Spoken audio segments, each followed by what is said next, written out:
race still very undecided. The bottom lane just doesn't have enough cars now. The rules have been reversed. They're running out of time and they know it. How about Noah Mikowski in the L3? He did easy in this battle. The bottom surges to the inside. Now pulls even with Hutton off the turn number 2. 900 horsepower at their feet. Banks doesn't have a push. Hutton, can he do it off of turn 4? Wright giving him another push. They stack him to the outside. And the line, checkered flag, big surges to the bottom.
Saturday Night Racing League live tonight for race number 5 of the season out of 20, Bristol Motor Speedway.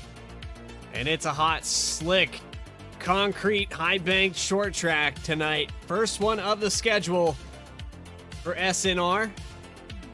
But before we do that, we're going to have a quick word. I was told that we really need to interview this guy. He's got a lot of family in here helping him out this week. So we're going to have a chat with Ray Massey, driver of the number 23 machine, and he's got a lot of people backing him this week. He's got Chris Rude and David. I can't remember. Is that your father? Father-in-law? Yeah, that's my dad. Okay, so you got a lot of people backing you this week in the 23 team. Yeah, we're looking for a good run tonight. So Ray, you're here at Bristol.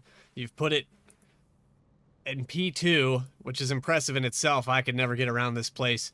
You're going to start on the outside of Joshua Banks. What is it going to take to survive this half-mile oval?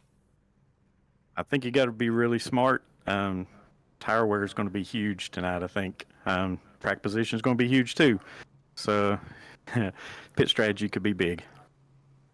Well, good luck out there. Same with those tires. That's what everybody kept telling me. I could never figure it out, this abrasive surface. But good luck out there tonight, Ray. And maybe you'll get that win tonight. All right. Thanks, Bradley. Have a good broadcast. You too. And here we go. Getting ready to set the grid up.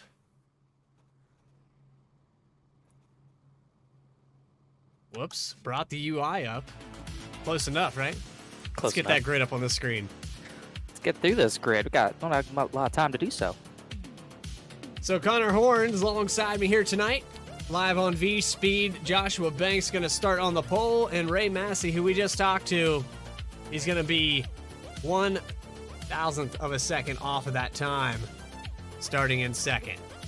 Adam Cabot in third position with Michael Sturgill in fourth. Row number 3 is going to be Ryan Carwile with Michael Kostick in sixth. Seventh spot, Angelo Horonis with Reggie Ortega in eighth. And then rounding out your top 10 will be Joseph McWhorter and AJ Stravato.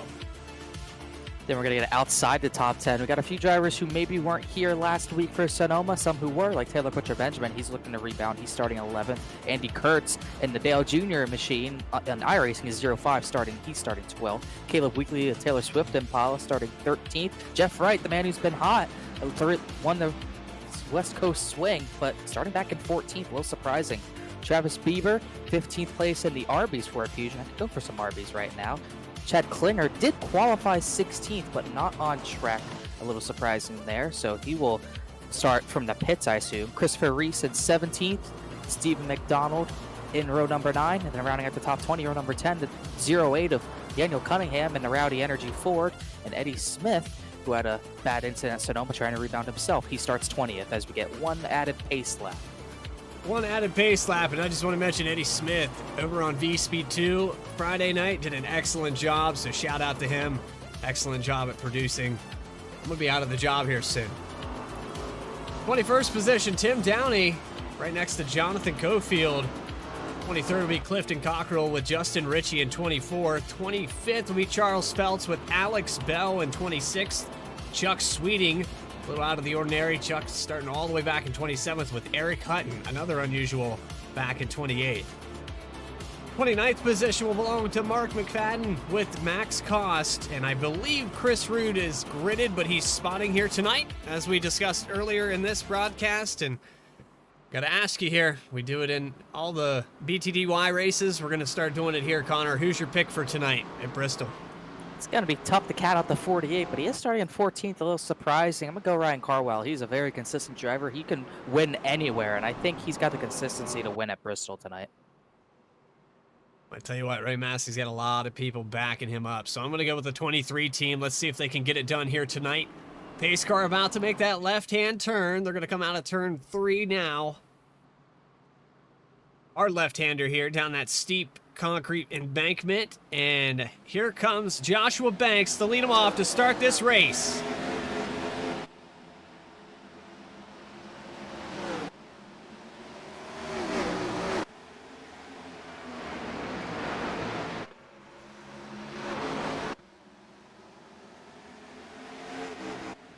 And Joshua Banks leads lap number 1.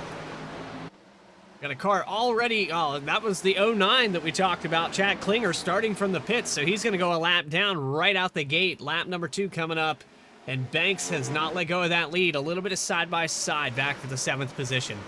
Yeah, Klinger's got to be careful. He's the only one a lap down. He's got to make sure he stays in that position if we go green, but cold tires coming out in front of the entire pack is not fun, but everyone's getting through so far. Top 5 or so on the bottom, and then a lot of side-by-side. Ortega sliding. Ortega's going to maybe spin. Wow, what a save. 2-car really loose. Didn't touch the wall, which is impressive. It's so easy to do at this track, especially with someone to your inside, but the 2 stays clean. And we stay green. Lap number 5 in the books now. That 2-car on the outside of Reggie Ortega is falling like a rock, all the way back to almost 10th now. Yeah, started 8th, so actually not much of a downgrade, but that slide is going to kill the tires. You cannot slide the tires here. You're going to completely ruin the rest of your run. Those tires aren't going to get heated down or cooled down at any point once you slide them once, so Ortega's going to be really, really careful. Really digging that 05 of Kurtz there. It is a nice paint scheme.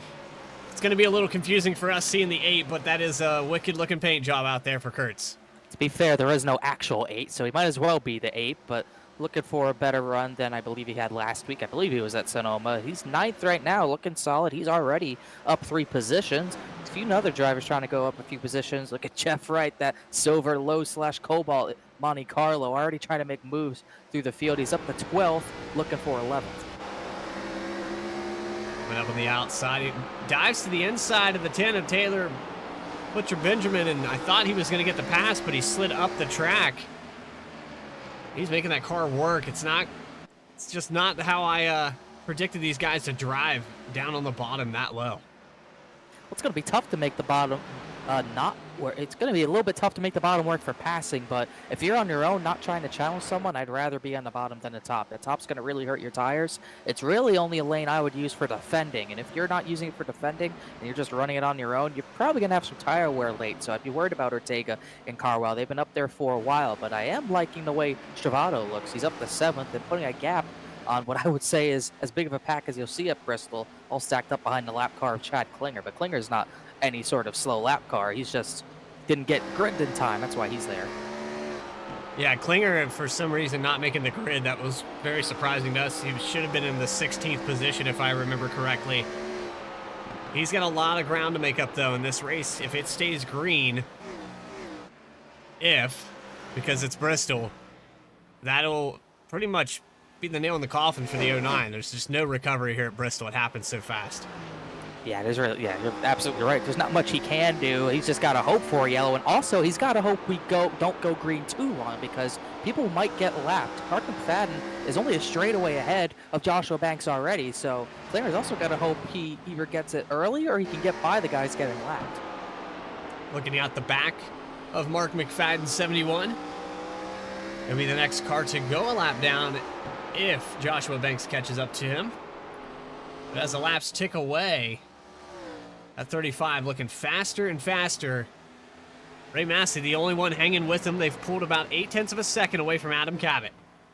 Would not be surprised if Cabot's saving his tires for a run later as the tires wear out, but we'll just have to wait and see. He's kind of on his own here. Then Sturgill 4th, Michael Sturgill 4th, Joseph McWhorter 5th, and then Kostick, Stravado, Klinger are away from that battle between Carwell and Ortega. They have not gotten away from one another and holding a lot of drivers up 2 by 2 out of turn 4. You can see how big that pack's growing.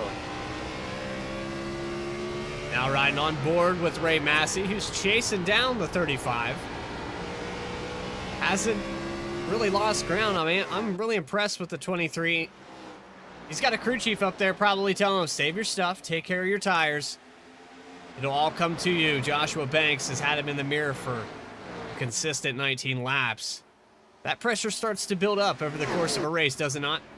Oh, it most definitely does, and especially early on in a run, you want it as they finally lap the 71 there, McFadden. It definitely mounts up, especially early in a run. You know the tires are fresh. You know, especially at Bristol, if you get that track position early, you can pull away with really a lot of room to spare if you play your cards right. So it's very important to try to get that track position when you're battling for the lead this early. And he's trying, but he doesn't quite have enough pace to really challenge Banks for the spot yet. Adam Cabot's starting to make up a little bit of ground now. He's 0.4 of a second away from the leader. And with every lap that continues on, it looks like he was maybe saving a little bit of extra for these boys. Getting to him is one thing, passing him here is another, and it's going to be probably on the outside based off the lines I'm watching in front of him. Getting there is one thing, passing is another. That phrase is no more true than when everyone catches the 2 of Ortega. He is dropping hard. His lap times are well off Banks by about 0.2 at the very least. It took a while for Ryan Carwell to get around him. Jeff Wright just got around him, and look at the gap these drivers put on the 2 once they pass him. He is holding up a whole crowd. Looking at it from the tower, and yeah, you can see the gap between Jeff Wright already grown. About half a second between him and Ortega. And there's just nowhere to go. The 13, he keeps running the bottom, but he can't get that exit. That drive off is just not there. He can't sling it out to the wall and complete the pass. And these guys go 2 by 2. And now we got a battle for the lead forming. Oh, Ray Massey just got turned in turn 2. In turn 2, he saves it. He keeps it off the wall, and they're wrecking in turn 2. Who was that? They're still wrecking. Justin Ritchie's around. Stephen McDonald spun. That all happened out of nowhere, didn't it? 55 of Ritchie was in the broadcast last night. Look out. VRX Cup Series. How to win at Daytona with one crazy block. Let's go back and look at an instant replay and try to figure out what happened here. Well, we watched the 23 first. I think this is the one we need to go to first. Yeah, Ray Massey was the first one who spun. Then the wreck that brought out the yellow was completely separate, which is really weird. Oh, Cabot got into the back of him. Yeah, he did turn him. Wonder if They must have gotten stacked up with banks, and then the main wreck happened behind them. But you'll see right here, it doesn't get much more clear than that. Cabot right into the back of Massey. If Massey barely avoids the inside barrels there. Let's go on back through the field, and they start wrecking. It looks like the 29, and then a check up here from Justin Ritchie. So there's just a combination of Aronis and then Ritchie. I believe that's the 68 of Steve McDonald. Yes. So just how Aronis got spun. Combination of different things happening there. And he, I didn't believe went a lap down, but we'll see. But it looked like Aronis maybe got turned by, couldn't tell if that was Eddie Smith or who it was, but you would see they were so stacked up trying to pass Ortega, and Aronis was right behind Caleb Weekly, and it could have been a stack-up issue. Yeah, maybe in the trigger there with the smoke from Cabot and the 23 of Massey got guys a little bit bewildered. You know, you come out of turn 4 and that wall comes up quick. You got to make a choice because this track doesn't really self-cleanse. There's not a lot of room between that inside pit wall. So a lot of times on them straightaways, if there's an accident, you got to make a quick choice, and sometimes it causes more accidents. Yeah, it definitely cause more accidents. There's really nowhere to go when drivers get sideways on the banking here at Bristol. They kind of just stop there until they finally go down, but sometimes they won't go down, so it gets tough. So fortunate break for a lot of those guys. Not an unfortunate break for Chad Klinger, who does get the lucky dog, just letting the field by afterwards, but a break he needed because Mark McFadden had just got lapped, but I believe he was able to get by him. Lucky for the 09 of Chad Klinger to get around and get the lucky position. Lucky pass here for the 09, and then driver info on the 09 not working currently. Not entirely sure what's going on with that. It has something to do with him joining after the green flag came out. I feel like that's a glitch that I've seen for a while. So Taylor Butcher-Benjamin stays out. He's got 10 positions gained since the start of this race. He'll be starting on the outside of Travis Bieber in the 04. Lights are out on the pace car, getting doubled up here to go back green. And this is going to be interesting. Got a couple guys up here with some old tires. 31 laps on their tires. 29 of them really tough laps. So we'll see. I just don't foresee this track position lasting for the 10 and the 04. Yeah, it's going to be interesting. Trying to save a set of tires. Logic dictates you take a set every 40 laps, so they're trying to save a set for the end. We'll see how it works. Oh, there they go! The 04 of Bieber. Trying to get a camera on him. That already happened at the start. We didn't even get 100 feet. Well, that's what can happen when you stay out on old tires. You've got to be ready for that wheel spin. Travis Bieber wasn't. And it took out Joseph McWhorter and a few others. Have to back it up a little bit more, but man, wow, they're piling all right on top of him. I've never seen cars wreck like that before. I've never seen back bumper to back bumper. That was weird, but I'll start on that restart. We know how wheel spin can be on old tires in a Gen 4, and you can see Bieber not ready for it, and McWhorter was right there. Ray Massey got some front of damage. How about Joshua Banks weaving his way through there? Let's go back and watch his point of view. A lot of drivers got barely through that. See right here. Oh my goodness, that was close. He sifted right through that, but man, was it close. And I tell you what, if there's anybody out here right now that is thankful that these cautions happened the way they did, Ray Massey, after what happened between him and Adam Cabot, he's still in the 3rd position, so I think he's probably the most thankful, and then Chad Klinger probably on the other side of that coin.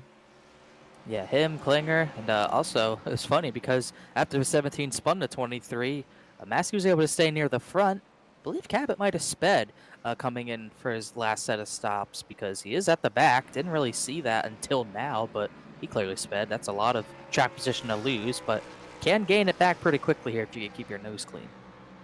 Yeah, with these cautions stacking right on top of each other, it's it won't be surprising if you see damage on every single one of these cars by the end of the night. That's just a product of Bristol. We've seen it at Martinsville. We see it at any short track on the schedule. Richmond, I would even say Rockingham is considered that short track kind of esque.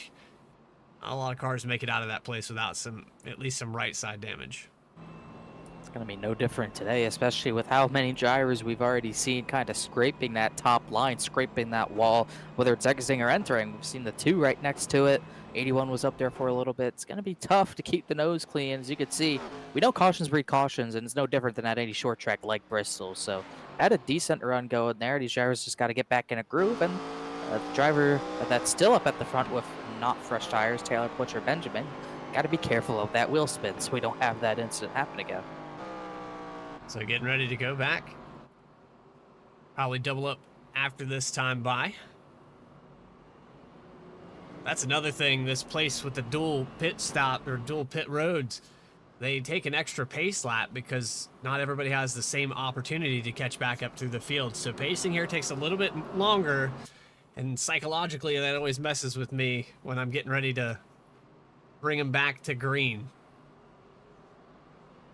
And also, we gotta remember what stall you're in. I believe the top 20 or so, top 22 or so are the ones who pit on the front stretch. Everyone else gets relegated to the back straightaway. So it is we are in a single pit lane, so you got to know how to do that. And it's not like NASCAR, where under green you use the one backstretch or front stretch stall. You have to use the entire front and back straightaway. So don't want to pit under green here. You lose a lot of time. Well, that might not be a problem here tonight, Connor. I don't know. We'll see. I've seen it before at Bristol. We've seen green flag pit stops in some of the leagues we broadcast, but it's very rare. Most of the time, these guys start getting on those old tires. You see product of what happened to the 04. Spinning tires, not meaning to, just exiting the corners a little bit sideways, and things happen. Things definitely happen, as... yeah, a lot of things can happen at a track like Bristol. Lights out on the pace car, doubling back up. Taylor Butcher Benjamin going to try this again. Able to dodge a bullet there with the 04, just getting sideways. Now he's got Joshua Banks, who sifted through that accident. Banks, who's led the vast majority of the laps here tonight. He wants to take it back to the front after green flag pit stops. I don't see the 10 holding on for very long. Here we go. Out of 4. Yeah. Pace car dropping off. See if 10 can get a good restart here on old tires. Gets going pretty good. Great throttle control, but it's inevitably going to happen. The 35 of Banks actually gets really loose down on the apron, and that's going to allow Taylor Butcher Benjamin to lead a lap under green here. Looks like we got a... It's like pretty slow. Another I think we got yellow. a caution out. And where, oh where? I am trying to figure this out. My timing and scoring is all messed up. Taylor Butcher Benjamin being shown in the 4th position right now for whatever reason. We live in iRacing? I don't know. I like, guess not. I guess I was behind about 10 seconds. So Banks is the leader now, and doesn't look like it was a catastrophic yellow. No one has damage that didn't have damage earlier. The Taylor Butcher Benjamin just decided to get his set of tires. That's what it was. Never came back live. Rookie mistake. Wah wah. Still don't know what the yellow was for, though. That was. Yeah, I was trying to figure that out. Even 10 seconds behind it, and I still couldn't find it. Had to be somewhere at the back. Maybe single car. Could have been Travis Bieber, maybe. He was at the back with a lot of damage. Still has a lot of damage, too.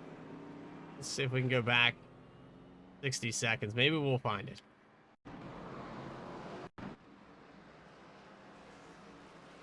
Yeah, it looks like they're slowing down already here. Yeah, I'm not sure. Like, had a number of incidents there, I think. There was a lot to unpack. There's a lot that happens at Bristol in a short amount of time. Eric Hutton does have damage that he didn't have from what I saw earlier, so. been catastrophic restarts here since we got our first yellow. Yeah, the first short track on the schedule. A full field of 30 cars. Things are bound to go wrong, but the talent in this league, I expect them to start settling it out. We got 15 laps or so, 19 laps under green, I think, for the first stint. Maybe a little, I think it was maybe close It was longer to than that. About 25 laps. So that's what we got on one set of tires, and that's been our peak so far. We'll see if that improves or not. I know it's kind of frustrating. You get so hungry for position, and these guys know how hard it is to pass based off of that first run. We saw Reggie Ortega struggling on the outside, everybody trying to get around him. It's just so tough, and these guys have the fresh tires. They want to get them while they can. Hopefully, they can get them and get them clean. Here we go, back green. And I am live. Here, let's try this again. Joshua Banks is going to take the green flag. AJ Stravato on the outside, and a great restart for the 35. Did end up seeing, looked like Carwell might have had a spin on the last restart. A few drivers spun, but no one's out of the race as a result, so we keep on going. Coming up on the outside of AJ Stravato, Ray Massey looking to get back into that second position. Way up the embankment there, gets a huge run out of 2, and he's going to go to position number 2. 48 of Jeff Wright also creeping up into this picture, and Reggie Ortega, he's got the speed in the track position, but it just seems like maybe he's driving off too hard. I'm not sure what's happening.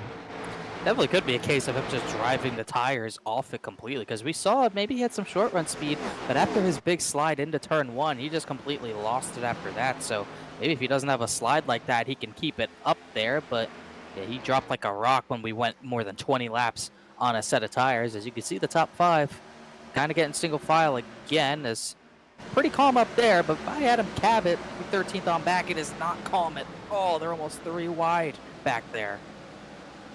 Yeah, they were briefly with Michael Sturgill there on the inside, but he was lifting out of the throttle. I think he got loose down on the bottom, maybe tagged the apron and sent him back quite a few positions. Now down to the inside. I believe that's Charles Feltz on his outside. Yeah, not a lot of room being given to the 90 right now. Oh, there's the contact. Feltz into him, pushes him all the way down the front straightaway, and Hutton sideways. The 04 gets it again. Oh, no. Oh. Who was that? Was that the 68? McDonald flew in there at the end of it all. We got a lot to unpack here. I want to see the anchor line here of Charles Feltz dragging the 90 all the way down the front straightaway. Let's go on board with Feltz and see what that looked like.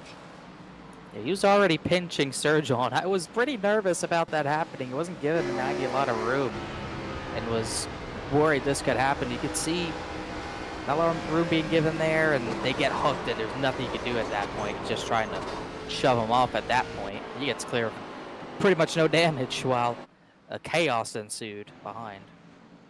Was right on board with the 88 machine of Eric Hutton. He sees this going on down the front stretch, and he just has to check up. Has nowhere to go and gets a little help from behind, I do believe. Maybe that's where Travis Bieber came in. Oh, no. Chuck Sweeting. Yeah. And they're really just an accordion effect. Like we were talking about earlier, you come out of these corners, it's the worst place for a car to wreck is on the straightaways at this track. You come out of these corners, and there's just nowhere to go. You got to make a quick decision, and the guys behind you don't know what you're going to do, so that it's not really anyone's fault for running into you. There's just nowhere to go. Yeah, and not only that, there's no time between the corners and the straightaway, so when something happens out of the corners, it's going to carry. If something happens out of the corners, it's going to carry into the corner, so the track's going to be blocked into a braking zone, or at least a slowdown zone, depending on how you drive this track. So it just gets completely blocked up in a hurry. Not a lot of lanes on track to avoid incidents, but then the entire track gets blocked. You're in for a bad time, and that was a crash that carried from the exit of turn 4 all the way to the middle of 1 and 2, and that's how it can go here. 53 laps completed. We've approximately ran 39 of those under green, I would say.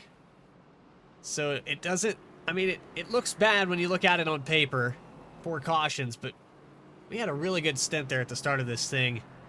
I look to see a good green flag run here once these guys settle down. I think there needs to be a little bit more room given. It's very early in a green flag run, and I know you don't want to lose that one spot, but it's one spot. You could gain 6 of them back 25 laps from now. I just I hope these guys settle down.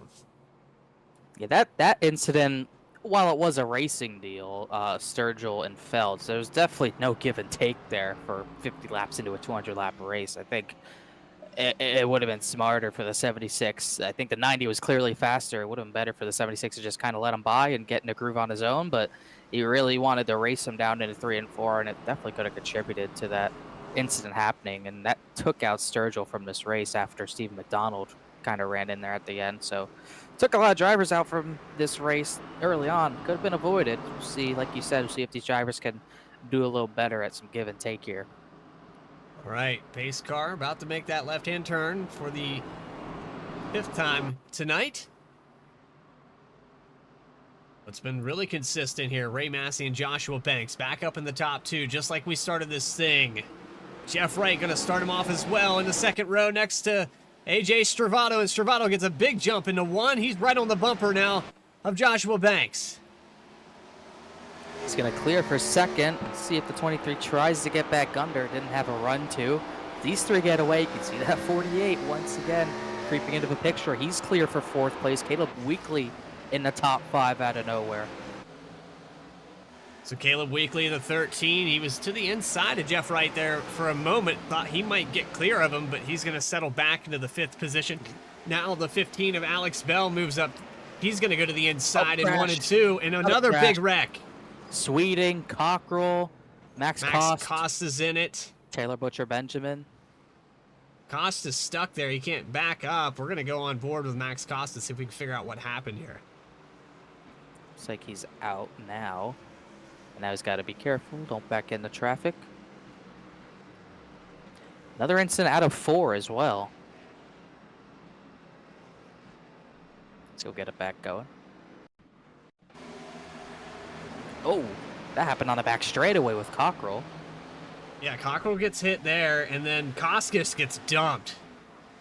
I don't know what that was. I don't know if he got loose or if he was just slow out of the corner, but it looked like he got tossed. Then they crashed in a turn 1 to go along with that. It definitely looked like the 10 of Butcher Benjamin drove through him, but it almost looked like Cost slows down. It's tough to see, tough to say. Carwell barely got by. Then Cockrell got into Chuck Sweeting and lifted him off the ground, and they got together. Yeah, really odd incident.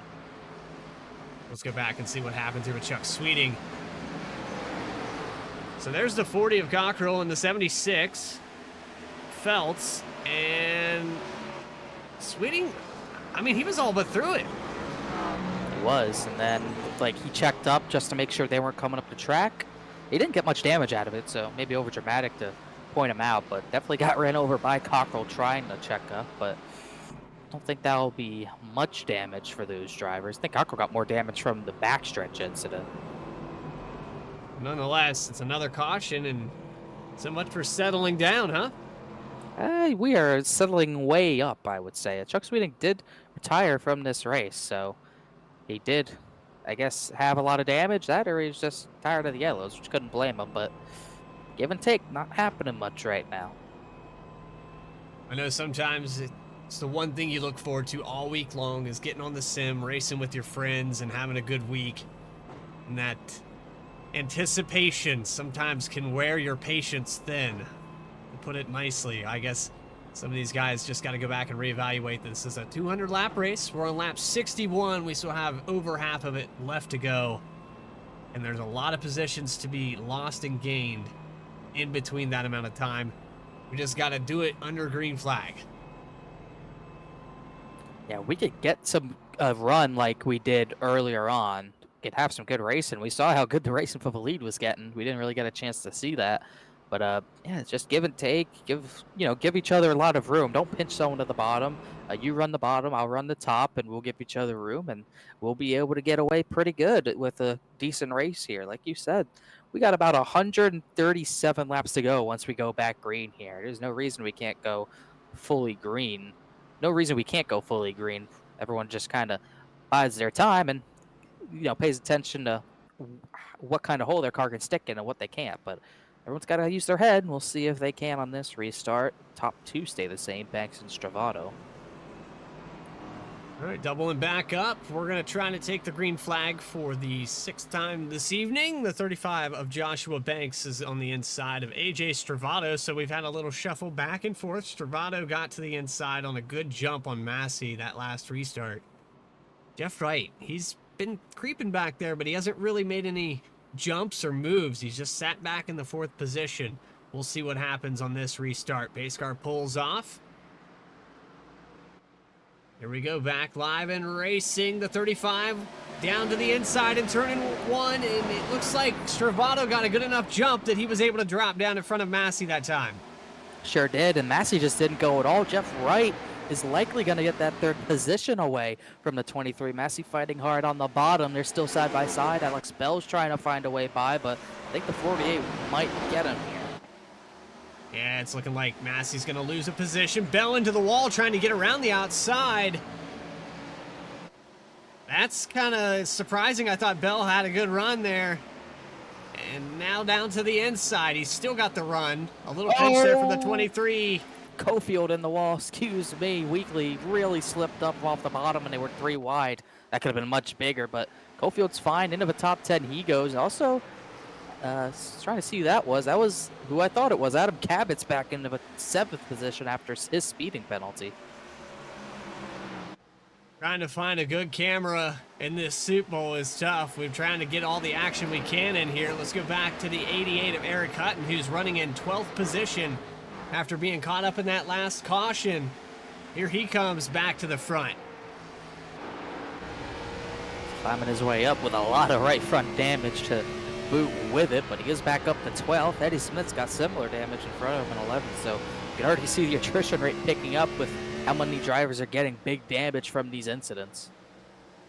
So here's the tower camera. This is probably the best camera angle that I can give you to show all these guys that are running side by side. Back here to the 13 of Caleb Weekly. He's catching up to Michael Kostick, and now he's a little off pace here. I thought I saw the 13 up there in the top 10 a moment ago. Then he got split 3 wide, and seems like he lost a lot of positions because of that, but he was 7th. He's all the way back to 18th, so definitely falling off the pace, maybe trying to be cautious, but not going anywhere by being cautious. But got to keep the fenders on to get to the end, just struggling for pace right now for him. Reggie Ortega, a guy that was struggling with pace a little bit ago, he's kind of leveled out. He's sitting in the 9th position. Joseph McWhorter trying to put him back 1 more, and Eddie Smith right up on the back bumper as they go into 3 and 4. Entire top 8 or so single file, but then Ortega, Eddie Smith trying to get by McWhorter, or McWhorter just trying to get to the top lane to maybe settle in as he kind of let him by and then got behind Eddie Smith here as everyone 8th on back is kind of using the top lane here following Ortega, but then Jonathan Cofield and everyone in front of him is using the bottom except for Adam Cabot, who's trying to make some passes. There we see Eric Hutton, and there's a few takers still. Adam Cabot down on the bottom. Alex Bell trying to get to the inside of Andy Kurtz. Not going to happen that time by. He does get the run on the entry, but it seems like drive off is just better on the outside. It's always going to be better off on the outside. The only issue is you're going to wear your right rear out a lot by really pushing the issue on the exit of these corners on the top line. So you got to be careful of how much you're going to use early on in this run. Kurtz is using a lot of it here to defend the 15, but also giving Bell a lot of room to go with that. But I think the 15 looks a little stronger than the 8 right now. Just needs enough momentum to clear him, and the 7 already slid up right in front of him to get by Kurtz, and now Cabot's going to try to do the same thing. So the little slide job, that one was in the middle of the backstretch. I think Kurtz just needed to lift out of the throttle at that point. Yeah, that's probably the best decision he could have made, as Cabot's going to end up doing the same thing here out of turn 4. A lot more room between him and Kurtz that time. Cofield next in line is this 8/05, or It's really starting to struggle for pace, back to 8th here. So the top 4 have started to accordion back, and the 35 of Joshua Banks is going to be under fire from AJ Stravado, Jeff Wright, and Ray Massey. That's been your top 4 for the vast majority of this race, but the one consistent has been the 35 in the lead. He's led 67 of the 80 laps here tonight. Looking like he might be under fire here soon, though. Under fire right now. The 33's keeping him honest and not close enough, just like Cabot and Massey earlier, not close enough to really have a chance to pass for the lead, but putting enough pressure on Banks to where maybe he'll make a mistake, maybe he'll use the tires more than he wants to right now. So right up on the back bumpers, starting to put the pressure on. Look how calm and cool and collected he is. It's AJ Stravado in the 33. Driving it all the way down to the bottom of the track, right up on the bumper of your leader, Joshua Banks. And I have to say, this is a good rebound for the 33. He needs a win. Just needs something to go his way. Just needs really a mistake-free race, whether it's the 1.5 miles at Vegas or the road course at Sonoma, whether it's his fault or not. Fontana was horrible. He still recovered. I mean, he had a good finish at Fontana, but he made it a lot harder than he needed to. He's made everything harder than he needs to. The 2 speeding penalties / spins at Vegas, then kind of got dumped out of his position at Sonoma. Just has not had anything really go his way this season yet as Clifton Cockrell lets the leaders by, but he definitely has the speed to do it. He just needs a lot more luck to go his way because he hasn't had much of it. So through your top 10, we'll bring those guys up on your screen right now. Currently your leader, Joshua Banks, who's led 73 laps now as we tick him down really quickly here at Bristol. In the second position, the guy we were just talking about, Stravado, who needs to have a good day, a perfect day, to recover from this, would normally be for anyone else a disastrous season. He somehow recovered 90% of it. Oh, Andy Kurtz in the 0-5 just got turned out of 3. He somehow saved it and kept it straight, but he pounded the outside wall. Let's take a look back and see what happened to Andy Kurtz. Really surprised they kept it green with that. He had been falling backwards. Oh, looks like Caleb Weekly. Let's look at it one more time.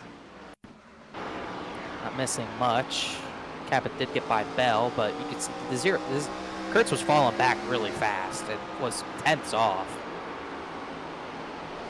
He just got a little help. Let's say a lot of help and a big smack into the wall. Wow, that was close. I think that was... Couldn't see who that was. I think they did a great job getting by. I think that was Justin Ritchie who barely avoided as they stay green. Well, Jeff Wright starting to put heat on the 23 of Ray Massey. He's up on the outside, and he sees the 17 of Adam Cabot coming on really strong on the outside of Alex Bell. They're all side by side. Jeff Wright way up the track just behind here. He's just trying to get a big run, any big run possible. Really, he just wanted to get back to the bottom because he sees Charles Phelps coming up, and Cabot's going to have nowhere to go behind the 76. He's really going to get held up here. He hit him 3 wide. That can't work. Cabot's in the wall. They're dooring one another. How have they not crashed? Phelps held his line perfectly. That was a tight window there for the 17 of Cabot. And somehow he made it work. Those things are the size of grapefruits, man. I would not have made that move. No, that was impressive. And look how much faster he is right now. He's pulled completely away from Alex Bell and Jeff Wright after that. Ray Massey got away as well, as it really spread out the top 5.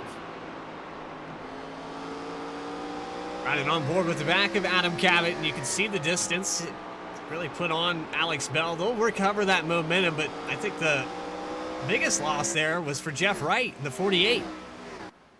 He just got in a bad situation there with that 3 wide. Yeah, he wasn't able to really power off the corner, and now he's really struggling for pace, which is a little bit surprising. Jonathan Cofield's looking to pass him here. Cofield's damage. Almost looks like Jeff Wright maybe drove the tires off himself, which is not what we're accustomed to seeing. That, or maybe he's going to some sort of conservation mode because he just let Cofield right by. Back up here, the guy that benefited, he's now on the back bumper of AJ Stravado. Joshua Banks has pulled away.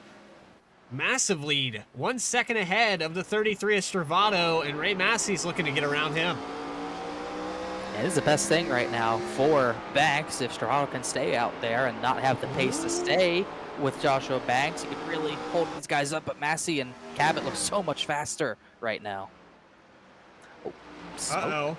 A little smoke. I think maybe somebody locked it up trying to get to pit road. I'm not entirely sure. We've seen smoke around this track all night, Connor.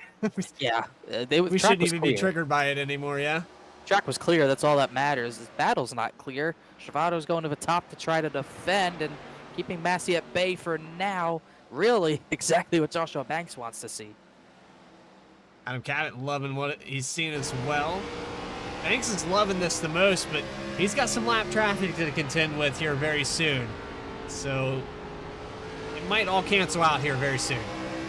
Interesting. Joseph McWhorter was battling for about 18th. He just pit. I don't know if that's strategy or a damage, because he has a lot of damage, but he had it already. So we'll see if that opens up potential green flag stops. You do not want to stop too early here, because you can go a number of laps down if you play your cards wrong. So let's get an onboard camera with Adam Cabot here and watch this battle, second position. It's been going on for 10 laps now. Ray Massey can just not clear the 33 of Stravado. And Adam Cabot's just like, sort it out, guys. I want to get by one of you. Yeah, they're like 2 to 3 tenths per lap slower than Joshua Banks because of this. And it's also letting Alex Bell, Jonathan Cofield, it's letting them catch back up to this battle. So it's was a 2-car battle. He's turned them. We saw that coming. Oh, and the 33's up and over. It's a yellow. Oh, and Carwell got clipped. Oh, we saw it happening. We saw it happening. I'm really surprised Stravado drove it in as hard as he did there.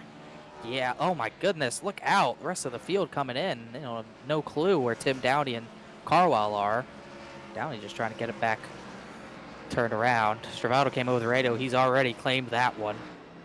Definitely over aggressive. I thought the job was done as we see a replay here. Really shocking he drove it in that deep.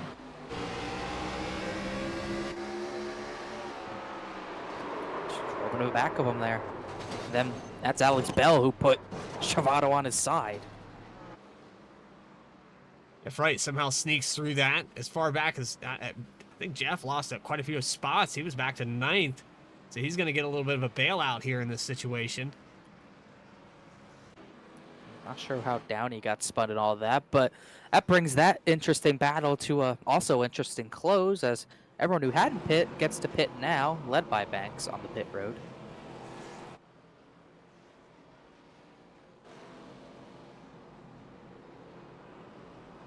Banks leading him down. Adam Cabot, Jonathan Cofield, Eddie Smith. He might have stayed out. No, he's coming down. He'll be in the 5th position, I believe. Maybe? No. Not quite sure. We'll see where they all come out. It'll all make sense at some point. They had just gotten the halfway and they were battling so hard, but kind of saw that coming with Stravado not giving Massey a lot of room into that corner as everyone comes out. Banks, Cabot, Cofield, Klinger, Smith would be the top 5.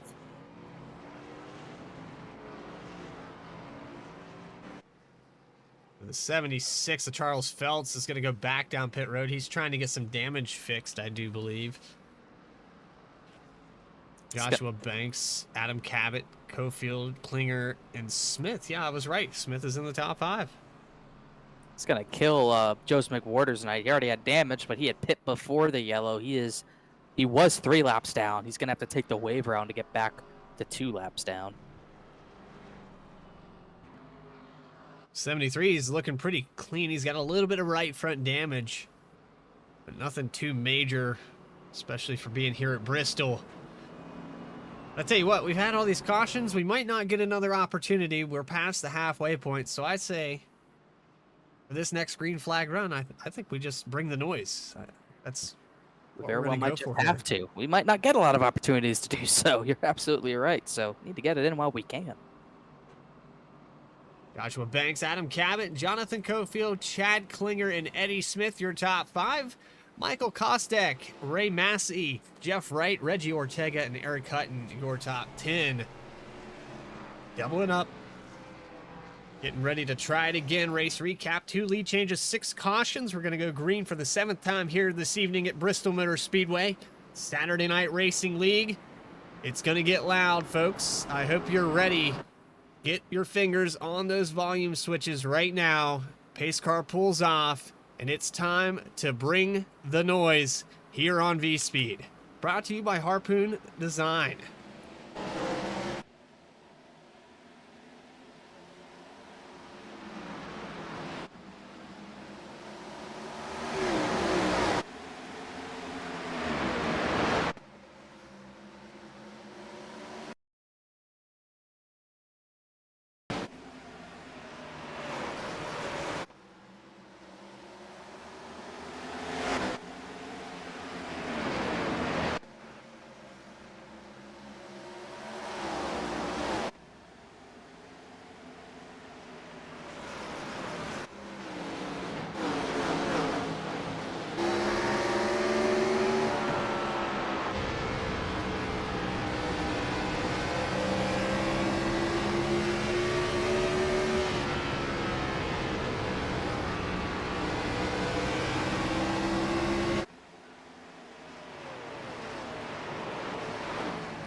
Some mic issues. We're still bringing the noise maybe a little bit here, but still a lot of craziness on track. Yeah, still bringing the noise, but I had the wrong graphic up there for a moment, so I wanted to get that sorted out before I did anything else. Make sure that Harpoon Designs gets the credit that they deserve here for the league. Back up on the ticker, Joshua Banks, 0.3 of a second ahead of Adam Cabot. Jonathan Cofield's showing some speed. He's kind of shuffled up this top 3 that we've seen all day. And Eddie Smith up there in the top 5. He's moving up some spots. And a few of our mainstays in the top 5 get taken out in that last one. So going to be some newcomers at the front.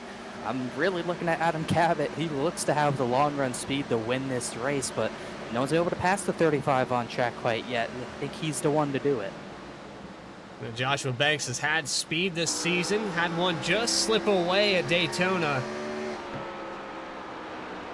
And then he had another race at Fontana that I thought he was going to win, and I believe that ended in trouble for him. Just didn't get the right pit strategy. The 48 was able to get by him and then go on to sweep the West Coast swing. So this is probably the most control he's been in of a race this season, but still a long way to go. And the 17 is giving him some breathing room, but definitely saving the tires.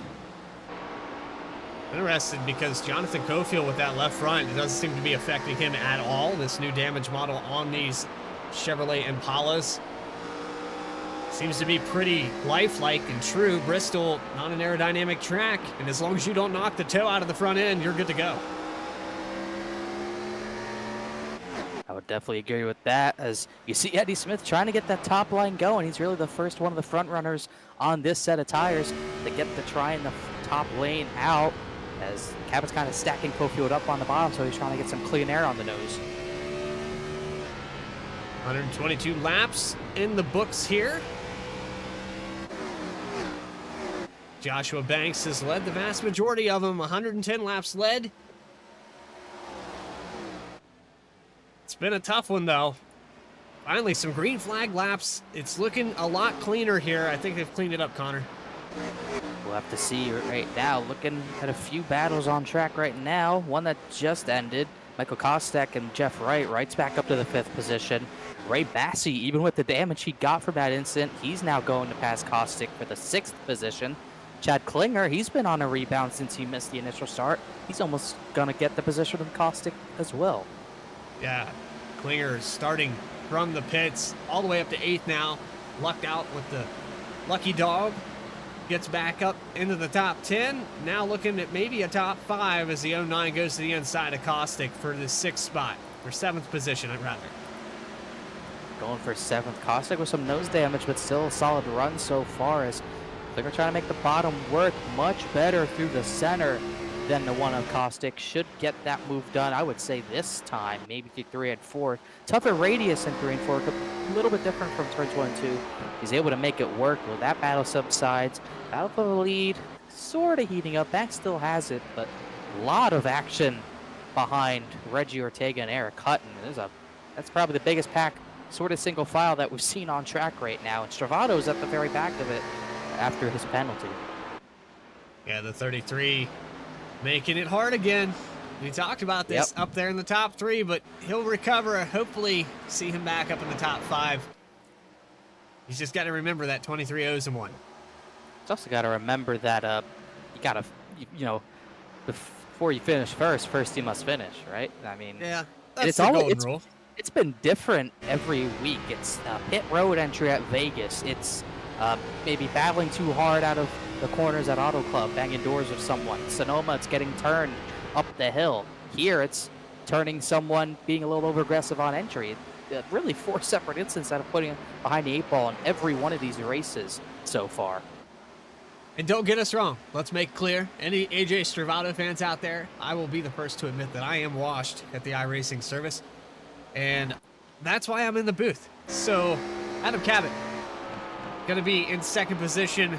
Joshua Banks just ahead of him. And just to re-establish, AJ Stravato, a very, very talented driver. Not very many guys can have that amount of mishaps in a race and still come back to finish in the top 3.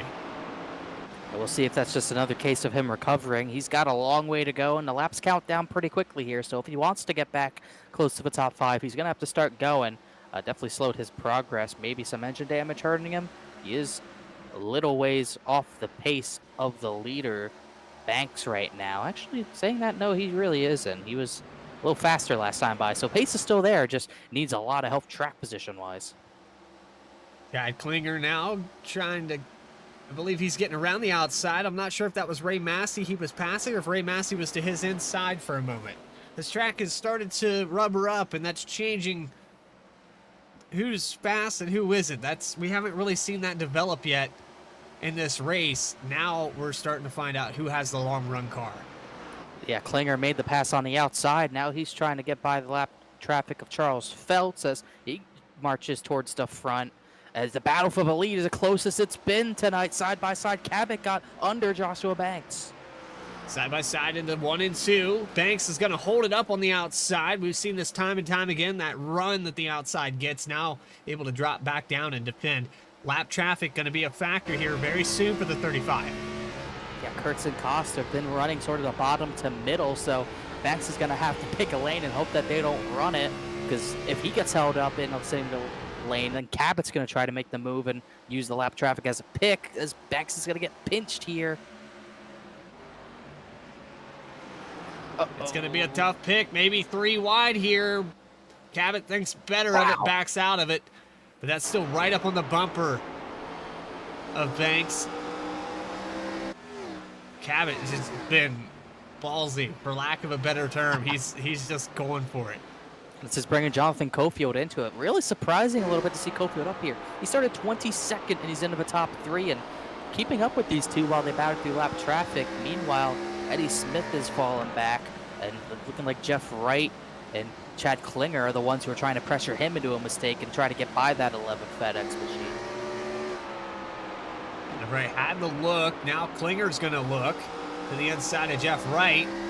That could be beneficial for Eddie Smith if those two get the races side by side. But right after, immediately after Jeff clears the 09 of Klinger, he dives to the inside. Now they've got lap traffic. This is going to be a pick here for the 11. He's been running that high line a lot more than anyone else. Oh, into the wall for the 11. Oh, and Klinger got right. He was going to try a 2-for-1, but it didn't work as Kurtz getting in the middle of this battle. 3 wide, going to be tough, but Klinger used that to perfection, got the spot from Wright. Now he's the one who has to get by this 11. The top 3 are still right on top of one another, but Cabot's trying the top. He just doesn't have the grip right now to get by that 35. Well, big slide job there from Klinger, gets that spot. Here comes Cabot now.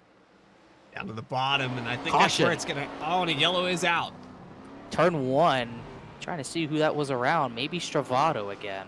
Could not tell. 08 of Daniel Cunningham, I believe, was the... the victim on this caution. We'll go back and take a look, but I want to say the 08 maybe got a self-spin or got into something. Let's find out.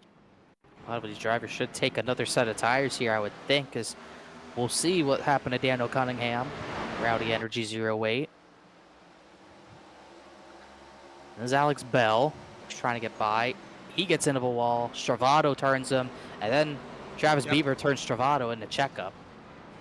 The Stravato having more issues back here in the 17th position. And that car is pretty substantially damaged there in that rear spoiler. Let's go back and look and see what happened here from his point of view.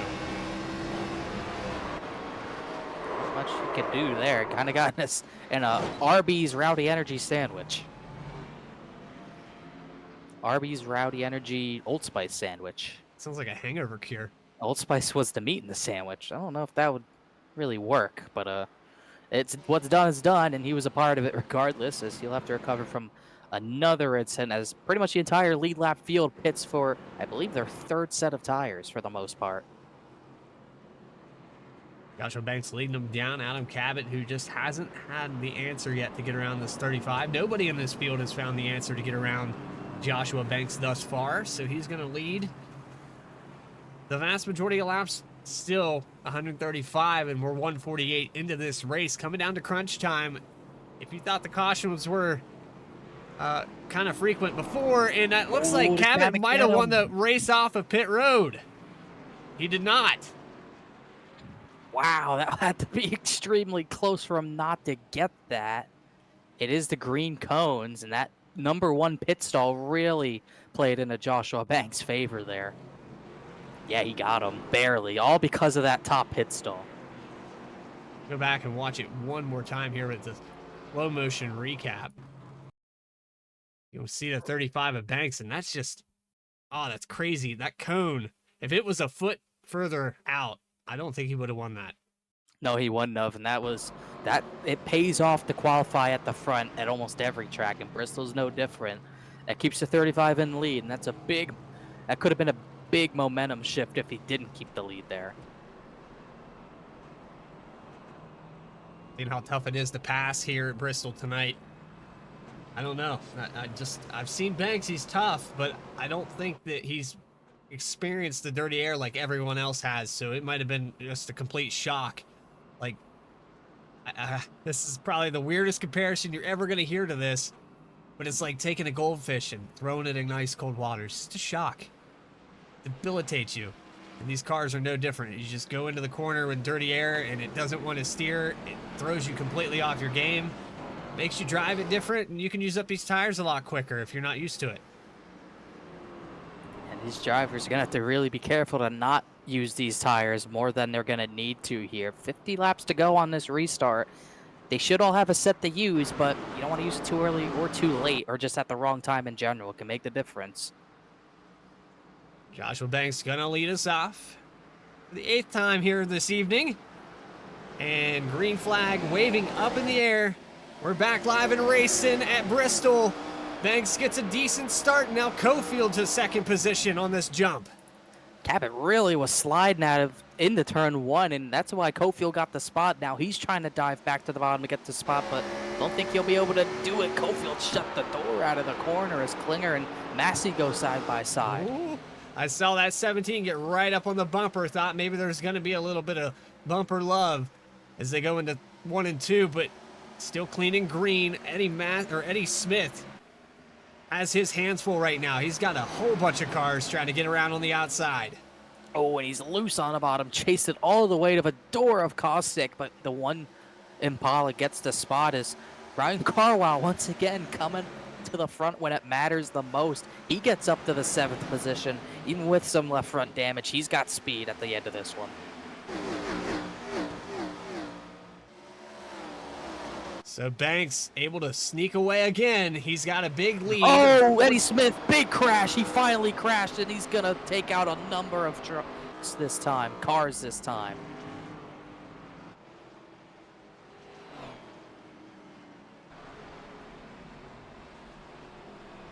Well, I haven't broke the button yet. We're going to do it again. Let's go back and see what happened to the 11 of Eddie Smith. on this instant replay.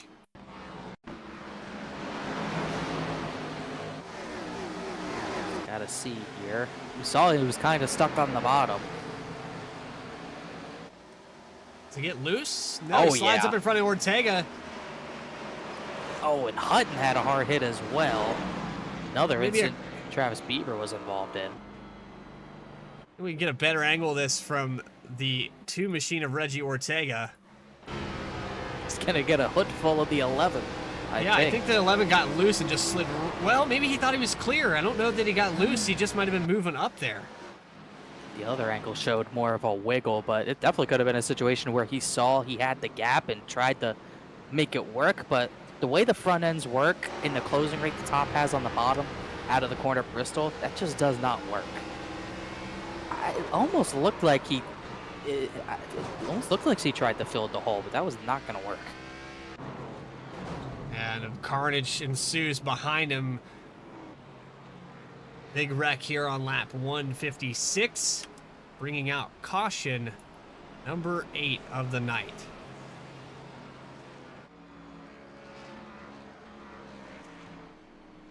It's going to take a few more drivers, I would imagine, out of this one, maybe including Eddie Smith, as he's on pit road for a while.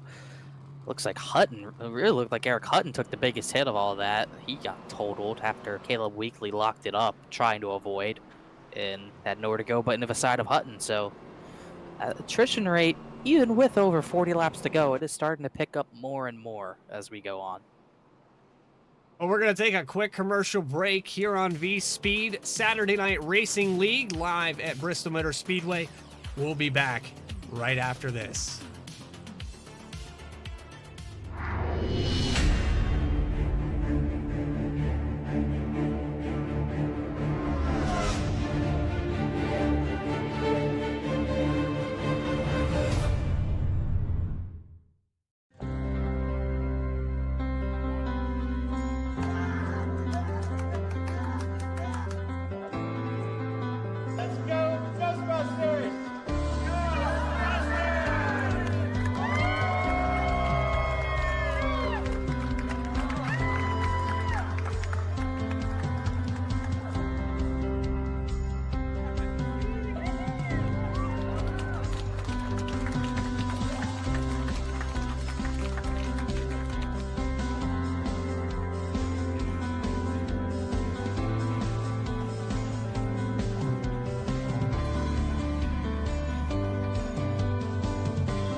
The most realistic online racing sim ever made. This is iRacing. Detailed laser scan tracks, fully dynamic real world cars, and over 50 series to choose from. 6 online world championships offering over $400,000 in annual prizes. This is the original esport racing game. This is iRacing.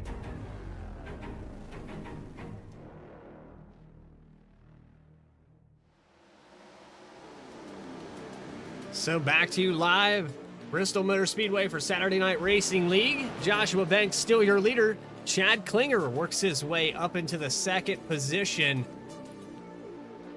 It's been interesting here for the last remainder of 50 laps or so. We went green.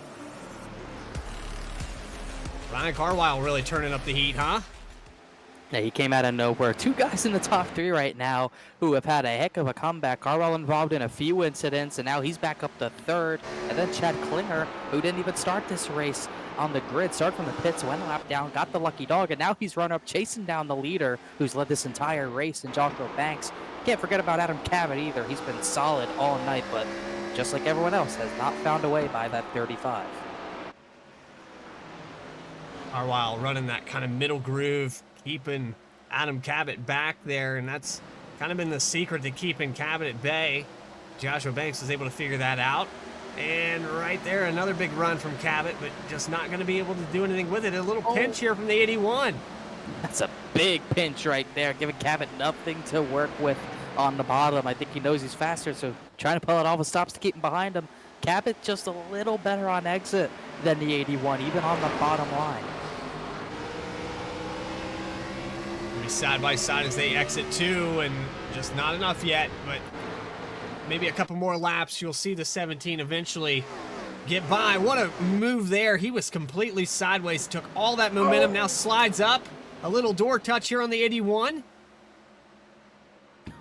Oh, man, that's close. Cofield's giving him a big break, letting him back in. But Cabot keeps doing the same thing. He gets to the bottom in turn one after getting this big run out of turn four, but keeps washing up into Carwile's door, and he's not able to make the move because of that. I think he needs to focus more on maybe getting the run out of two or somewhere else, because this isn't working, and he's running out of time.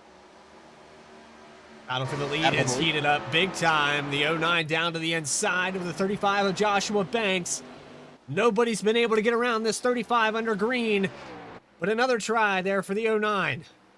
That was a good try, but not enough. Banks is just, he's got enough grip. Cabot's in the wall. He got to the outside of Carwile, and he might have the position at this point. He forced his way to his outside through 3 and 4. That was impressive as he's up in the third. Cofield's going to try to follow. We were talking about Klinger. You can get to the bottom of Banks, but he has enough grip. He can drive off the top and clear right back. So he's going to have to get to the right rear, I think. Moving on through this field, Alex Bell back in the 7th position.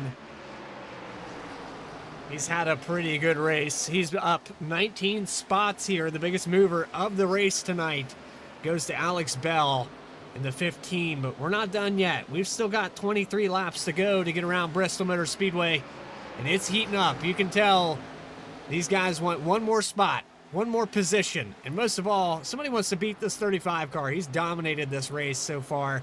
166 laps led.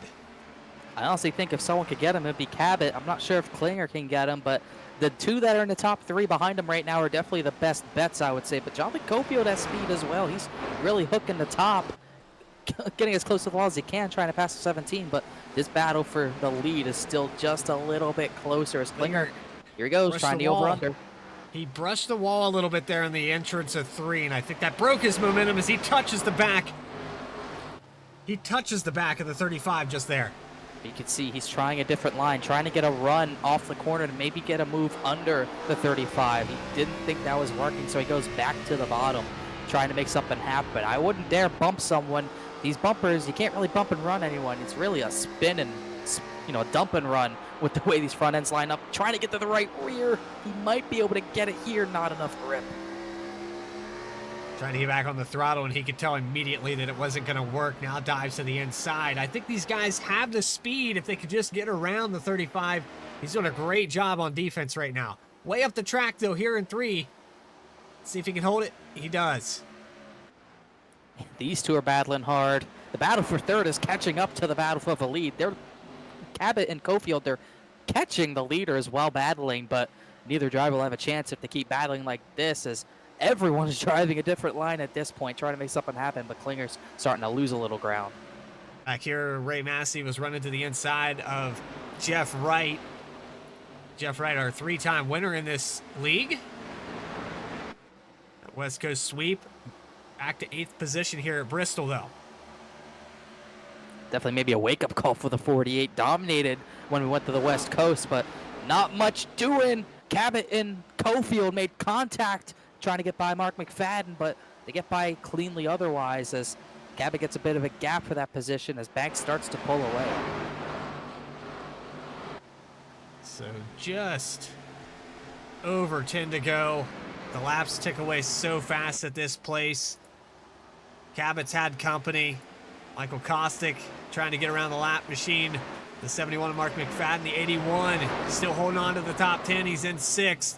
Alex Bell in 7th. Ray Massey to the outside, now trying to take away the position. He will.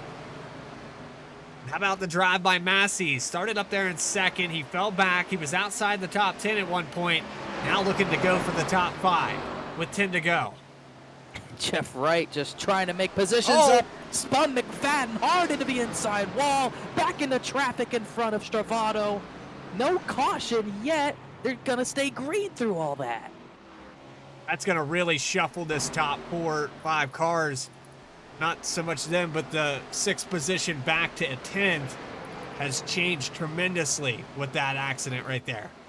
Can't believe there wasn't a caution for that. That was probably the biggest crash of the night, but we stay green. 10 to go now for everyone on the lead lap. Klinger, it seemed like he had pace on the short run compared to Joshua Banks, but he's starting to lose touch with him once we get deeper on the tires. So Klinger now 0.3 of a second back. They've moved the line up a little bit as well. You can see Klinger trying to hunt for some grip, but keep air on the nose. He's moved it up a little bit now, all the way out to the wall in 1 and 2. Doesn't look like Klinger's going to be able to catch Joshua Banks. Banks almost in the wall there in the entrance of 1, though. But he's making it work. It's going to take a mistake. Caution. Alex Bell is around. Oh, my goodness. Now 93. Caution number 9 of the night. Well, now what do? Everyone has tires left, but do you want to use them? I think if I'm 10th place back, I'm taking them. I would say that's a good move. It's a tough call for everyone in the top 5 because we are not going to have a lot of time left as Alex Bell, after spinning Mark McFadden, he gets maybe spun on his own right in front of Caleb Weekly. We'll see what happens here. I think Weekly might have helped him out a little bit there. That is a big help, I would say. Really good job getting on the brakes. Couldn't tell who that was. I think that was actually Reggie Ortega. That's what puts us under yellow here. Look at it from one more time, and then we'll probably get some takers down pit road. We'll have to see. Oh, Joshua Banks pit. As you can see, Bell going around Banks pit, and almost everyone behind him stayed out. Uh-oh. Oh, no, indeed. He just threw this race away.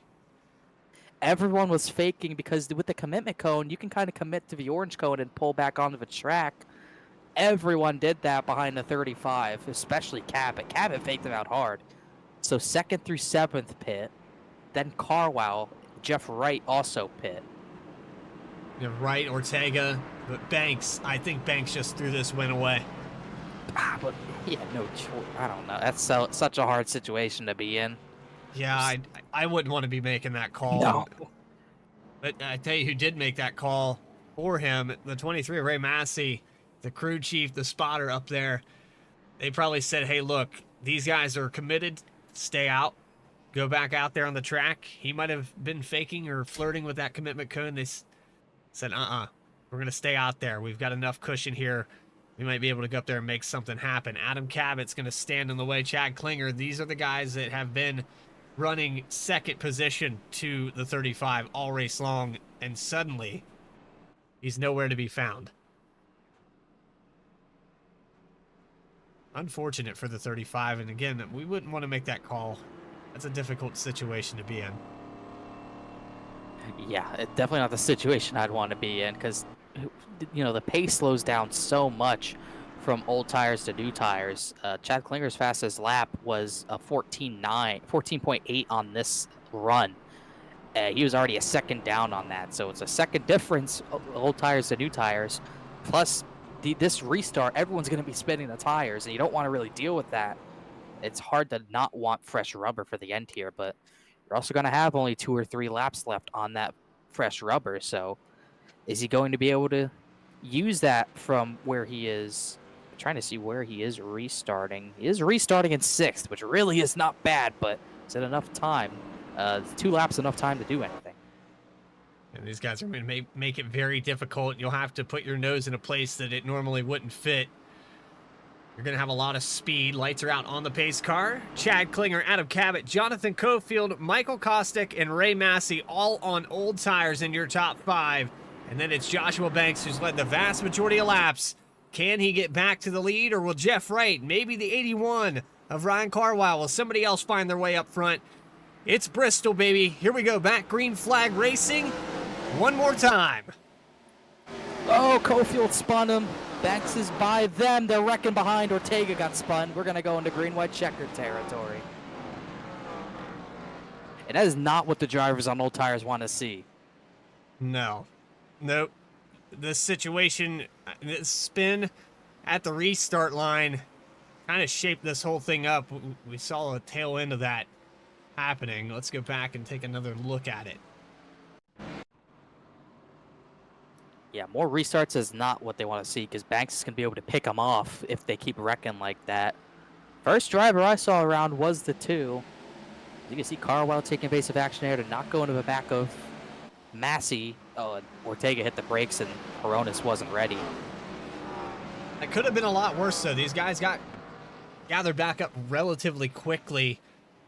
Let's go on board with Ray Massey and see what happens here. Didn't really get going. You see Cofield spin him there. And obviously that could have played a part in it. Everyone checking up, you know, the pace on the restarts isn't much faster because of everyone being on new tires, but that wasn't the case there. So maybe get a back bumper shot to see this really take place. 81 jumps out of line there because of that checkup. You can see Reggie hit the brakes too, and Angela wasn't ready for it, but like you said, that looked like a bigger wreck than it really was. Everyone kind of just half spun and got back going. But what that did is give Joshua Banks 2 free positions where he didn't really have to work for him. That puts him up to 4th.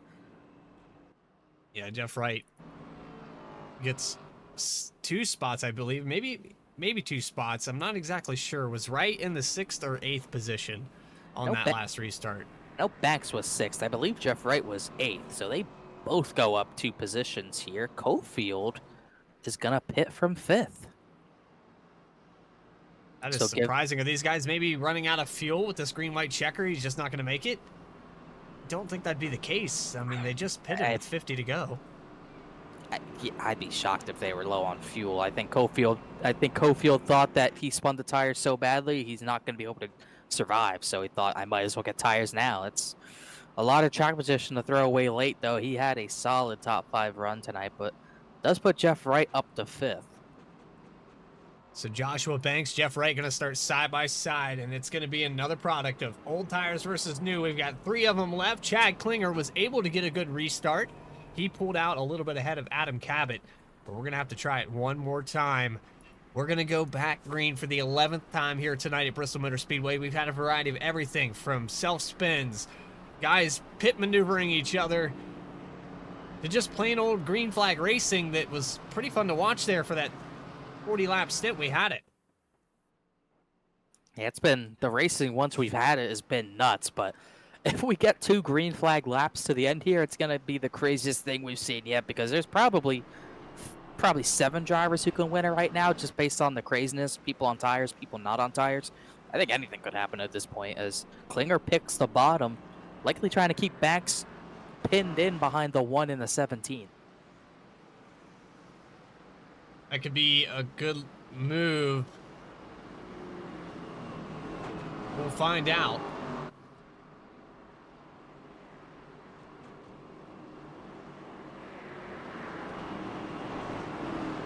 Track time's coming down too. It's getting to nighttime soon, so got to be careful. And also, you can't change lanes before the start-finish line. These drivers got to be aware of that.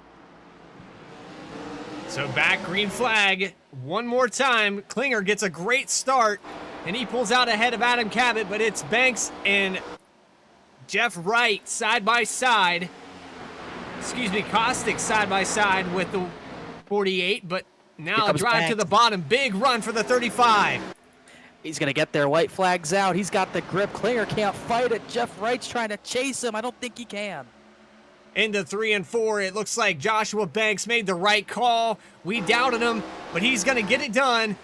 Banks, your winner here tonight at Bristol. And they crash past the line. What a gutsy call by Joshua Banks to take the tires and make it work.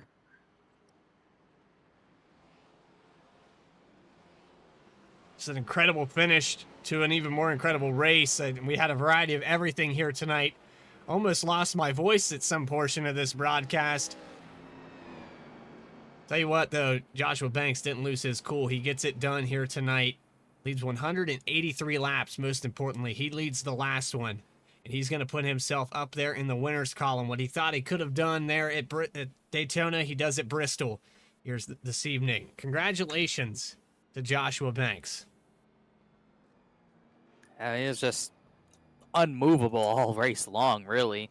He led all but, 23 laps? That is pretty darn impressive. Definitely deserves to do burnouts. Definitely redemption for Daytona. And that 35 was looking good all night long. And that is a big one for him. Definitely a confidence booster he probably needed after Auto Club. Interviews with your top 3. Jeff Wright, Chad Klinger also in the mix here. But Joshua Banks, we'll get down in victory lane with him. We're going to take a quick commercial break here on V-Speed. We'll be back with you right after this.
The most realistic online racing sim ever made.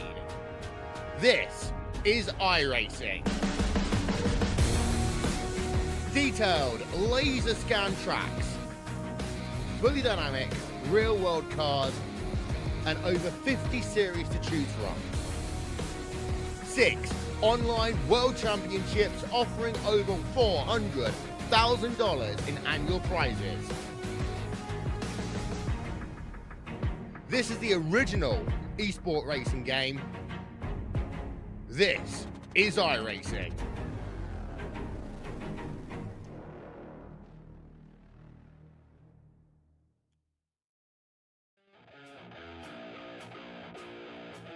Back to you live, Saturday Night Racing League at Bristol Motor Speedway.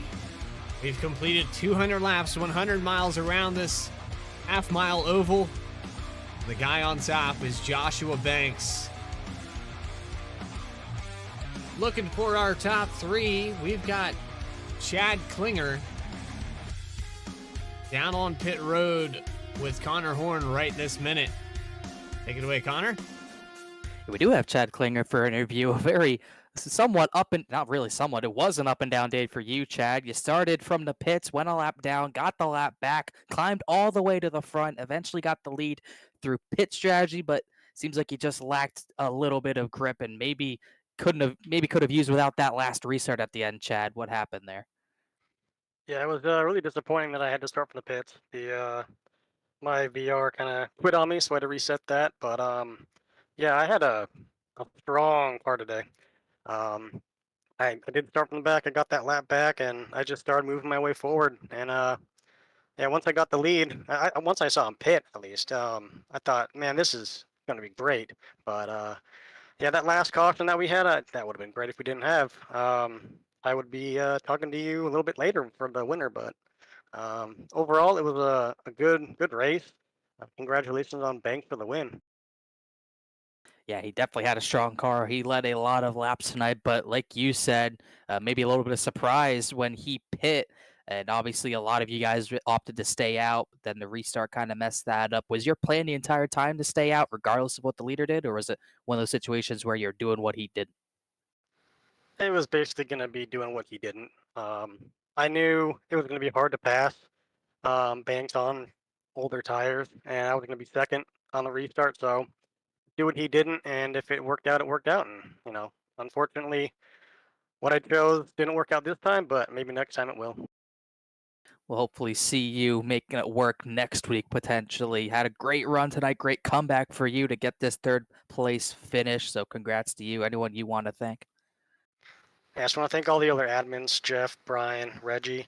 Um, we are doing such a great job with this league. I can't say enough about it. Um, we will be looking forward to each and every week to get more and more people in here. So, yeah, just want to thank them. Appreciate it. Chad goes back to the front to finish third. And we'll see you next week. Thanks for talking to us, Chad. All right, thank you. See you guys. There's your third place finisher, Chad Klinger, and it is a shame. Think of how he must have felt seeing the 35 pull down pit road on the second to last restart, and then just have it all thrown away with that last caution. It put him in a situation where they just couldn't hold him off. There wasn't enough cars behind him. Yeah, really nothing he could do about it, but he was able to almost hold off Jeff Wright, and I believe you're going to have Jeff Wright with you. First time all season you're not talking to winner Jeff Wright, I believe. Yeah, well, you know what? Honestly, Jeff's won enough. So, it's nice to talk to Jeff from a second position perspective. Jeff Wright down here on pit road with me. Another great finish, but not 4 in a row. It almost came to be that tire strategy. I couldn't believe you guys are pulling down pit road, but then it all made sense with that last caution. You guys cleared 4 cars and got up to second position. Yeah, it wasn't 4 in a row, but I'll tell you what, I had no business finishing second tonight. I could not take care of the tires tonight at all. So I was burning the right front off, and I think one run there I started third and fell back to 12th. So yeah, it wasn't a long run car at all tonight. And so I knew I wasn't going to do anything staying out there.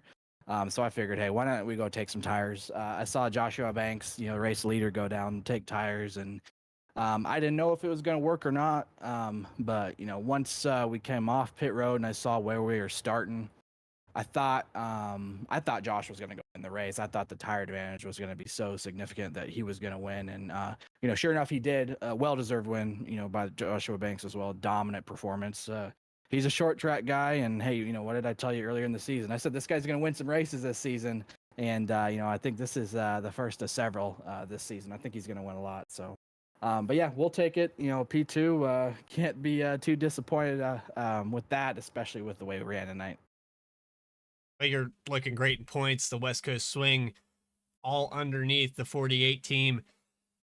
Bristol, different story. It's a different track. And you said you struggled saving tires. I don't think you were the only one. We had a lot of cautions here tonight.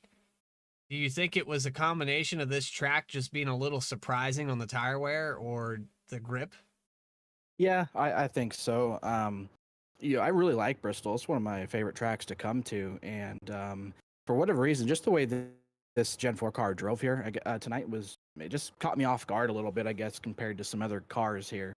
And also, I like to run a really tight steering ratio at short track. So I was running a 10-to-1 ratio tonight, and I think just naturally I was putting a lot more wheel into it, I think, than I probably should have been, and I was trying to adjust to that, and account for that, but it just seemed whatever I did, it wasn't working tonight. So, those guys like Joshua and Adam and Chad and everybody up there, that was fast. They had it figured out. But you'll have some off weeks, and I guess when I do have an off week where I'm running outside the top 10, and a late caution comes out and I'm still able to sneak away with a P2, I'm stoked with that. So like I said here, I don't think I should have finished top 5, maybe even top 10 tonight. So we'll take it. We'll move on. We'll go to Texas, and we'll see what we can do there. Well, congrats on the second place finish. He called it an off week. Did you hear that, Connor? He said an off week. Yes, that is very funny. Yeah. So second place finish here tonight, Jeff Wright. Do you have anybody you'd like to shout out for tonight's performance on this off week? Yeah, just thank you guys up in the booth. Hope we put on an entertaining show for you guys, and all the sponsors make this thing happen. Walk and Roll Costumes, Harpoon Design, Tractor USA. Everybody that makes this league happen, and really good turnout tonight too. So everybody just showing up here and having a good time, and just really enjoying the season so far. And can't wait to continue things. Appreciate your time, Jeff, and good luck at Texas. All right, thanks, guys. Second place finisher Jeff Wright, and most importantly, down in victory lane. Good hustle down there, Connor. You've got him. Our winner here tonight, Joshua Banks, getting it done in victory lane. Yep, we got Banks down here, hard fought, which didn't look too hard fought until about lap 193 when that second to last caution came out. Joshua, you came down pit road, and it seemed like the entire top 5 left you out to dry. I got to ask you, did you think you lost the race there? Yeah, I did for a second, honestly. I was like, I pulled into pits. I saw that Adam and Chad stayed out, and I was like, rip over the radio, and I was so disappointed with the call. But then once we came out, I was like, okay, we're in 6th. Bell was coaching me. He was like, you're good. You're going to be fine. Just run the race. And sure enough, man, that second caution is what really helped to put us right in the golden spot to get a good restart, get to the bottom, and then take it off from there. Yeah, that was about to say that last caution that brought us to green, white, checkered territory is what really gave you an edge, gave you 2 extra positions, put you in 4th, and you're able to get the lead by turn 2 on the final lap. But you did have to come from a little adversity, but you led all but about 23 laps tonight, completely dominant. Did you think you were the car to beat tonight, no matter what, or do you think it was a case of maybe really hard to pass? Because we saw drivers like Adam Cabot, Chad Klinger, they tried to pass you, but it looked really tough to do so. I mean, they kept going over the radio. Adam especially was like, why are you so hard to pass? So I was making it tough, man. I was determined to stay in the front because I knew the track position was big. Being the leader on the restarts was huge. I honestly had no idea I'd be this or leading that many laps, to be honest. I thought long run speed, we weren't going to have it. I didn't feel that confident with long run, but somehow I figured something-ish out. Started saving a little bit more on the right front, and it really paid off. I mean, Adam was definitely doing better than I was long run. Chad probably as well. So it somehow the cautions laid out in my favor to help with that, and that's what really helped, and to be able to run those 30 lap stints on that run, not going any further, kind of helped because right about that point is where things started getting, really tough for me. It felt like it was getting tighter for me. So it just, it was, I'm surprised, honestly, as how good the car ran and how I was able to just maintain that lead. It was something else for sure. Well, definitely looked like something else. The battles were incredible, and obviously that charge at the end was something else. Congratulations to you. Do you have anyone to thank after this domination? I mean, you guys up in the booth, I'm anxious to watch the replay and watch y'all's broadcast. I mean, it's going to be cool to watch. But thank you guys up there for doing an awesome job as always. Hopefully, like you said, we put on a good show. I mean, it was fun down here in the car. I will say that leading laps is fun, and I haven't been able to do that in a while. So definitely thank you guys up there for doing a great job. Shout out to the admins, Jeff, Reggie, and all of them up there doing a great job with this league. Love this league so far. I mean, obviously when you're winning, you're going to love the league, but thank them guys for putting this on. Greatly do appreciate it. And also my new YouTube channel, Banksy the iRacer. Go check it out because this reaction to the win is going to be put up on there. And you can see that in reaction because it's pretty cool. Can we get that one more time on that channel? Banksy the iRacer. Go check it out. 10-4. Yeah, we're definitely going to write that down, and definitely going to see you putting on a show in the rest of the race you do this season. Lost by 3/1000ths of a second at Daytona. Redemption leads all but 23 laps tonight. Congratulations, Joshua Banks. Thank you, buddy. Appreciate it. So there it is. There you have it. It's concluded at Bristol, and it was a good one. I enjoyed every second of it, even with the cautions, and we knew we were going to have them, Connor. It's just a product of short track racing. Yeah, definitely a product of it. We had some good runs, though. We had our stint where we had yellow after yellow, but once we kind of settled down and maybe started getting the car count a little bit lower, things got pretty smooth and the incidents became far and few between, and we had some really good racing throughout the field. And the lead, it was pretty contested for the last half of that race, but that 35 was strong all race long. I want to show you an angle here just from watching the footage towards the end of the race. I want to show you what Eddie Smith went through at this finish line. This is the white flag coming out right here. And I want to say Eddie sends it into the middle. We go 3 wide. There's Alex Bell in front of him. It gets crazy. Bell through the middle. Horonis is in front of him as well. Drivers on old tires and new tires. It got wild once we got out of turn 4. As you can see, the contact kind of started ramping up right about where Bell is. 4 wide, coming off of 2 or off of 4. It was insane. I just wanted to get that up there on the screen. I thought that was impressive that these guys were able to hold it together for those 2 laps and not totally rip each other apart until after the finish line. Yeah, that was incredible stuff to get there cleanly. Green, white checkers in Bristol usually don't mix, but they did that time. And it got Eddie Smith the top 10 finish. So here's off the corner with that hard charge. Joshua Banks putting it on with those 4 fresh tires. It made him look like a rocket ship, and he comes across the line in first tonight. Congratulations to Joshua Banks. Hope you enjoyed tonight's broadcast at Bristol Motor Speedway for the Saturday Night Racing League. If you did enjoy the broadcast, make sure you subscribe to the channel.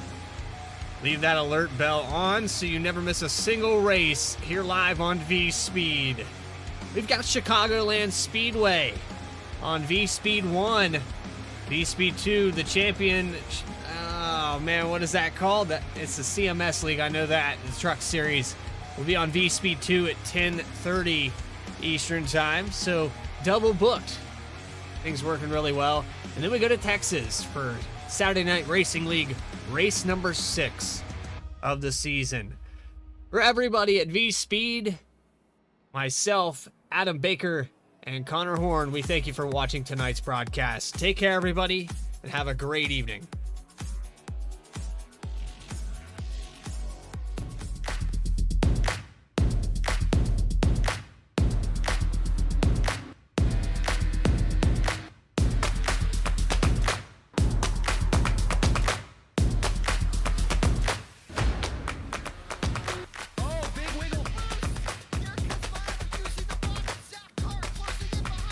Here comes Milo, big run out of 4. He's going to be there. Tristan Martin there cannot count out to 37. Oh! The wheel gets burned! Cabot, where did he come from?